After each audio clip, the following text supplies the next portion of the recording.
Good afternoon and welcome to the Best Way to Divorce TV show. And I have a fantastic guest today. I've got BJ Mann, who is a successful mediator from Rochester, and that's not in the UK, that's upstate New York.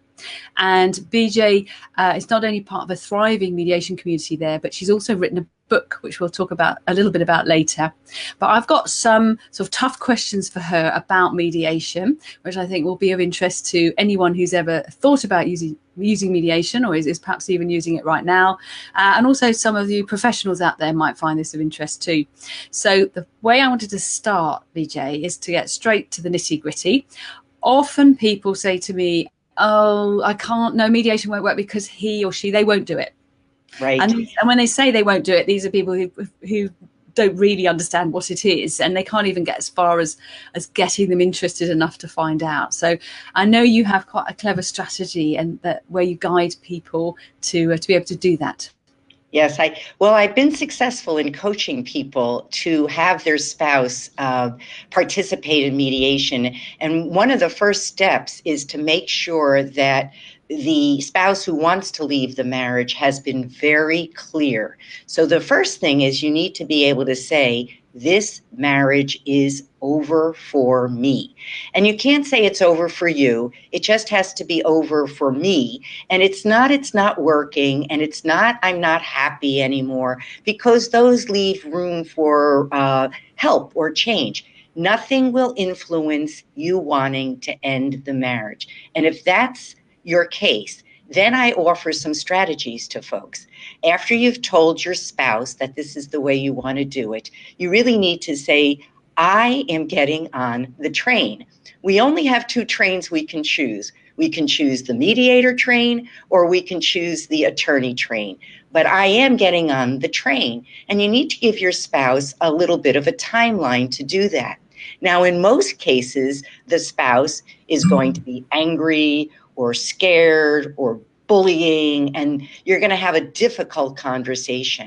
And what I really coach my clients to do is to disengage. And the way you disengage and you don't get involved in those same old conversations, there are 4 strategies. And the first one is you don't defend yourself anymore. So if he or she says, you're just a blah, and you never liked my mother, and you aren't working on this marriage, you just say, okay, that's who I am. But if you start to defend yourself, then you're just going to get into that same old conversation. And the second thing you're not going to do is persuade. You're not going to say, look, spouse, look, Bob or Sally, we've been working on this for 2 years. Let's just end this marriage. It's time. We've been, going around the block and the kids are upset and, come on, it's time to end this marriage. You're not going to persuade your spouse. They're not going to stop and say, oh, that makes sense. Yeah, let's go do that. What they're going to do is challenge you. They're going to keep the old conversations going. And in New York, you don't need, any place in the United States, you don't need your spouse's permission to end the marriage. You want their cooperation, but you don't need their permission. So you're going to still get on the train. The third thing you're not going to do, and this is very important, is you're not going to negotiate. So your spouse is going to say, well, you want the end of the marriage? Well, then you leave the house, or you're not getting any alimony, or I'm taking the kids, or you're not going to have my pension, and all sorts of things to make you scared. And you're going to say, I don't know, maybe, but we need a mediator or an attorney to figure those things out. So yes, you will get drawn into a conversation, but you have to be alert and you have to stop it and you have to say, look, I'm getting on the train. You get to choose which train it is.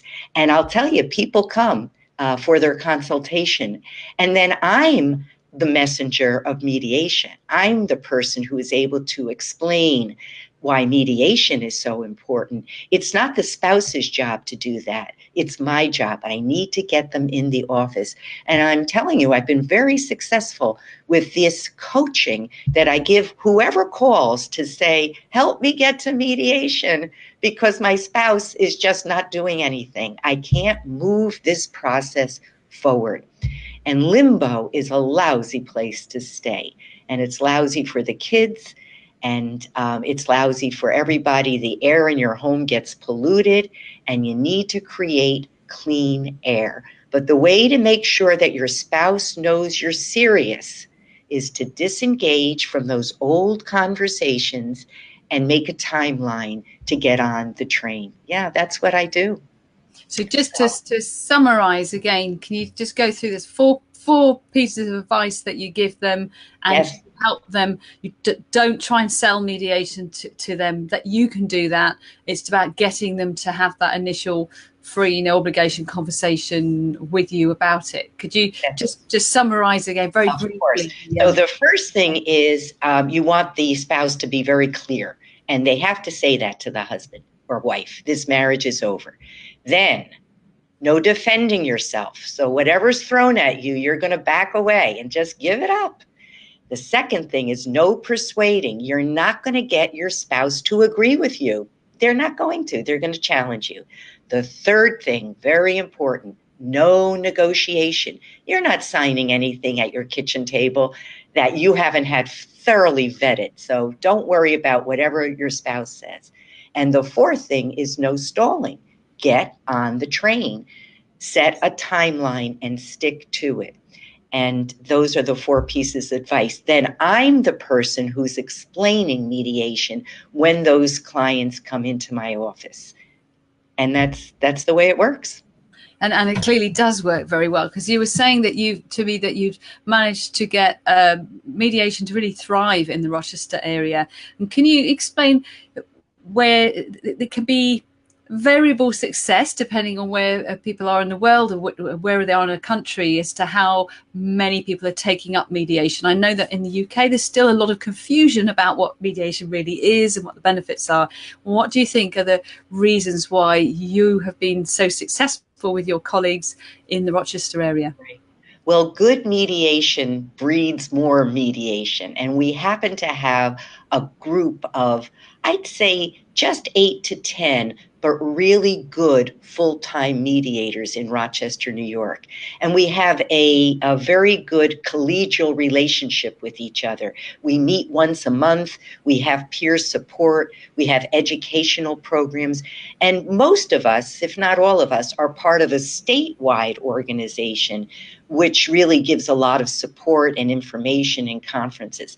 But locally, we share some advertising, we share some marketing, we make a joint brochure and joint information to our distribution channels. We're good marketers. Distribution channels are, of course, therapists and guidance counselors and doctors. So we send mailings out to those people, alerting them to all of our credentials. We have an excellent website, and we direct people to the website where they can see all of us. Individually, we all have good marketing skills as well.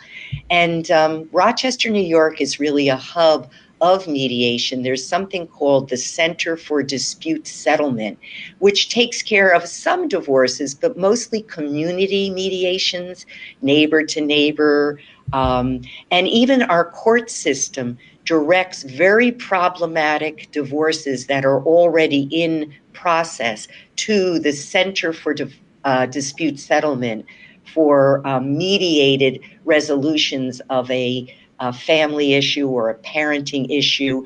The judge might say, try this, or I'm going to put a solution in place. And so there's just this general acceptance of the notion of mediation. And we're active and good and very collegial, and we support each other, especially in this monthly meeting that we have, where we really get to know and share marketing strategies as well as peer support. You know, what would you do in this circumstance? So it's a good group. There's just an estimate, and it may not be accurate, but we think that about 25% of all divorces in the Rochester area are done by mediation. So that's what we assume. Fantastic. That's fantastic, and I think that it's that combination, isn't it, of your working together as mediators, rather than seeing each other just as in competition with each other, and also that whole actually marketing and spending some money and letting people know that you're there. I think that's an important message for all mediators in the UK. And when you said that your group nationwide is supportive, do they? For your membership, do they help promote and support you, or are they just sharing information, or is the marketing very much down to you as individuals Well, no, the New York State Council of Divorce Mediation, which is really the go-to statewide center, does marketing, does education, public relations is really part of the goal to get the word about mediation out. And there are probably 300 members of the New York State Council of Divorce Mediation. And there are other sorts of collaborative groups downstate in New York City and a couple of parallel ones. So there's a lot of resources that mediators have in New York State, which even though it's sometimes not thought of as a very mediation-friendly state because the courts don't require mediation, as some states do, but ours does not, but we still are a good group of really devoted peacemakers, and knowing that this is a really positive alternative to litigation. So I think that's fantastic to hear that passionate about it. You're not relying on the law to force people down the road of mediation. They're coming willingly because they can see you're promoting the benefits to them. Indeed. And now I'd like to go a little bit more in depth, because I know you've written a book, and you very kindly said you'd share some of the wisdom that you're sharing in the book, which will be very useful to anyone listening who is in any stage of family separation or divorce. Perhaps you could start with talking a little bit about this idea of, the marriage is over for me, because I think that's a situation that all mediators come up against with people who come to them. Yes. Well, the book has a lot about letting go, and this marriage is over for me. It has the nuts and bolts. It has a lot of parenting information and really good healing after. You want to thrive, not just survive after your marriage. But the letting go is often something I see in my consult or perhaps the first mediation session. And here's where I need to help folks let go. And what I do is I really hold up my hands and I say, letting go of your partner is not that hard to do if you think about the qualities that you really want to have in a partner for the next 20 years. You've got good qualities, both of you, but your number 1, 2, and 3 quality is not your spouse's strong suit. And in truth, vice versa is often true if I can get the lagging spouse to admit that. And they do.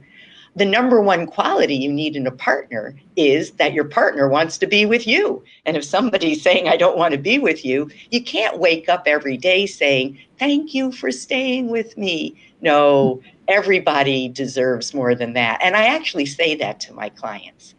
But so letting go of the partner may not be so hard, but what's really hard is letting go of the marriage. And people confuse these two things. But letting go of the marriage, this is the children, the money, the friends and the family you've made over 10 or 15 years, the stigma of divorce. I don't want to be in this club. It really brings people to their knees with tears. And what the heck is going to happen to me? But staying in a marriage for this reason is not sustainable. You're going to be snarky and resentful, and the air in your house is going to be polluted, and your kids are going to be breathing that polluted air. And the only sustainable way to stay married is for this, but for your partner. But many people just put them together and confuse them, and they think that they're mourning and grieving letting go of their spouse when they're really mourning and grieving letting go of this marriage. This takes a couple of years to heal from. This is a hard bridge to cross. this could be a gentle goodbye, which is what I really encourage my clients to do. What I say is that partnership, and is the reason that you can stay married, this is love driven. But this is fear driven. You're just afraid to make a change. And so the only way a marriage sustains is if the partnership can reconnect. And if there is any glimmer of an opportunity for them to reconnect, I encourage them to go to counseling. I say, I'm always here as a resource if you need me. But marriage is a marathon, and you might be stuck at the 19th mile. So give yourself the full marathon. If they haven't gone to marriage counseling, I encourage them to go, because I do think there'll be a gentler landing, a softer landing. They'll get to say the words that are stuck in their throat. They need a guide to just say goodbye. And most of the time it becomes a gentler goodbye. And then they're much better suited to really do the practical conversations that need to take place in mediation. But I view my office as an opportunity for healing as well. Even throughout all the practical conversations, there's always an emotional piece and a practical piece, and I make sure they're both paid attention to. And I think my book is really written that way. It really combines the better, not bitter ways. And that's the name of the book. It's A Better, Not Bitter Divorce. And it is the vision that I hold for my clients, because I do believe that they can thrive and actually become reconnected with themselves as mom and dad. They don't have to be husband and wife anymore, but they do need to be mom and dad. And we pay a lot of attention to that. I also offer to folks that it's a lot harder hanging on to anger than it is to hang on to neutrality and letting go. If you're angry, you constantly have to remind yourself, why am I angry? Why am I angry? And you're constantly scratching that itch. And it takes more energy to be angry than it does to let go. It's toxic to yourself. You know, there's an expression that I say to my clients, hanging on to your resentment or your anger is like drinking poison and hoping the other person will die. Nope. It only hurts you inside you. So I'm very sharing of information, and a lot of this comes as from my own very painful divorce 23 years ago, where I was pretty collapsed, and I refer to myself as a puddle on the floor. And it's really what led me to this work, as I've been doing this for 17 years. And what I say to my clients, and I mean, is the most beautiful gifts can come in ugly wrapping paper. So you have to be completely curious about the future and let it unravel and not be certain about anything. But in the moment, when people are in my office, they are in pain. And I'm not, waving a magic wand and saying, don't mourn and grieve. You need to mourn and grieve the loss of your marriage, but you don't have to hold the resentment and the anger to the spouse. As I always say, you can be husband. You don't have to be husband and wife, but you certainly have to be mom and dad. So a lot of that really resonates with people, and it feels calming and soothing, and it makes a lot of sense to them. Can you show us the book and where? Oh, I'd be delighted to show you the book. Here it is. And one of the wonderful things inside the book is that I have, let's see if I can find some, I have little hints about being better and not bitter. So all throughout the book, there's information in shorthand that really helps people, understand. And it's useful for folks in the UK, and it's useful for folks all over the United States, because it's generic, except for some of the examples on child support and alimony. But the rest of the stuff pensions, houses, 401k distributions. That's pretty generic stuff. And I do have websites and links to everybody's state, but not the UK. I'll do that next time. We'll add that in. So people can find the information to that. We'll pop it on later onto this broadcast. Yes, thank you. So click straight through. And to round off, going back to some of the resistance that some people have towards using mediation, usually because they haven't actually necessarily even experienced it before. I've had people being told, "Oh no, mediation's too fluffy. It's not going to work, especially not in your case with your spouse."